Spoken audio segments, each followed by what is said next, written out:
Myrtle overslept this morning. Again. It's no surprise, really. She stayed up too late with her dad, tucked under a blanket, watching a movie that made no sense to her, but felt important anyway. This morning, though, the house was still. No footsteps. No humming. No toast. The emptiness confirms what she already knew. Something's happening. In the living room, a shape. New. Proud. Still humming with intention. She sniffs it. Recognizes the scent of focus. The couch. Empty. The TV. Off. Her dad. Gone. Something wasn't right.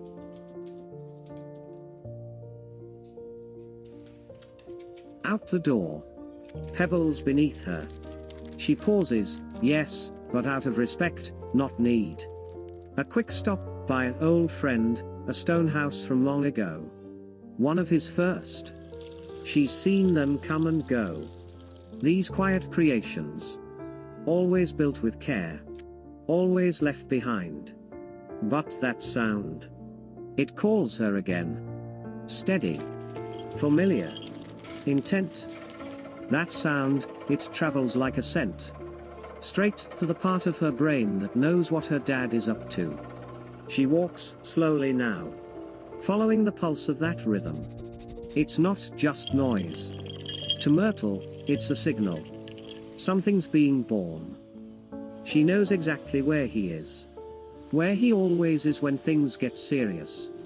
She didn't know what it was yet. But she knew it mattered. And it all began. Today. Recipient! For Myrtle today, a new project. It's going to be epic. There are places in this world that don't follow the same clock as the rest. This is one of them. A garage, some would say. A dusty, crammed, chaotic corner of someone's life. But to others, those with noses closer to the ground, it's a temple, a labyrinth, a museum of forgotten treasures and half-finished dreams. Myrtle, I'll be back in 2 minutes. Please don't jump on the table, please. And for Myrtle, she knows better. It's the cave, Ali Baba's cave. She walks these aisles like a scholar walks a library. Each smell a story. Each object a question. What is this thing? Why is it here? Why is there so much of it? And she doesn't judge. No. She sniffs. She observes. She remembers. Because while the rest of the world advances in straight lines, with wires that go where they're supposed to, and tools with proper names, Ali Baba prefers curves, spirals, glorious, glittering confusion. He has ideas. Big ones. Wonderful ones. Oh dear. Someone's in trouble. Ideas that burst into life at midnight, and then quietly fall asleep in cardboard boxes. Half finished, half dreamed, and usually held together with fishing wire and wishful thinking. The cave, this garage, is his kingdom. His map of the mind. Every drawer a puzzle. Every shelf a time capsule. Want to find a screwdriver? Good luck. You may discover a porcelain giraffe, 3 broken lamps, and a letter he forgot to mail in 2007. But the screwdriver? Ah. That's part of the journey. And yet, somehow, he always makes things work. From nothing, something. From scraps, a world. It's not logic. It's not engineering. It's MacGyver with a limp and a magnifying glass. hope you're not on the table, huh? Oh dear, oh dear, oh dear. Someone's in trouble. Not big trouble. Not the bath kind of trouble. Just the oops, I knocked over a plate that might have been important but also might have just been there since 2013 kind. Incorrigible.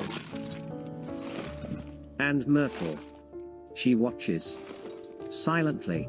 She sees him rummaging through boxes like a raccoon with a mission. She sees scraps of wood, the paintbrush stuck to a spoon, coffee cups from 2 days ago. She hears the muttering, the swearing, the triumphant aha, followed by, where did I put the scissors?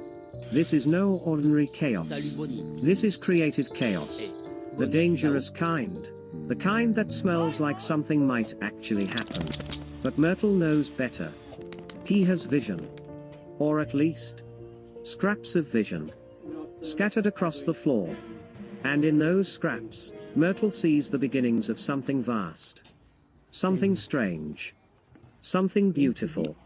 Maybe a movie. Maybe a world? He doesn't know it yet. But she does. Which is odd, considering he's currently just planning another dollhouse. Yes, a dollhouse. His epic new project. The latest in a long, illustrious line of strange constructions born right here. In the cave. It begins like they all do. A grand vision. Some sketchy sketches. And a pile of things that have absolutely nothing to do with the original idea. Technology is not his friend. They've never really spoken the same language. When something crashes, he tries to fix it with tape. When he saves a file, it goes somewhere. And never returns. This is a man who once tried to fix a cable with a piece of bread. Who believes backup means pray it doesn't crash. To him, rendering is what cheese does. He clicks things with a look of hope and mild fear. Glue. No. That would be too easy. In the kingdom of no glue no screw, yes, that's what it's called. Nothing sticks because of glue. It holds because it wants to. Because it's been charmed into balance. And Myrtle. Well, she sees it all. The Taj Mahal in wood. A tiny stone bridge. Little windows, hand-carved.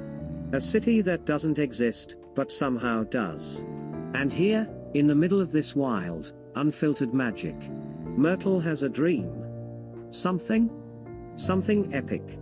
A project. A world. A story. A movie. How could that be possible? He can barely send an email. And yet. Somehow, in this improbable, stubborn universe of crumbling shelves and tangled wires and whispering wood, things get made. Because dreams, like this garage, don't always make sense. But they know where they're going, even if you don't. Around 11, we go with the others on dog walking, okay?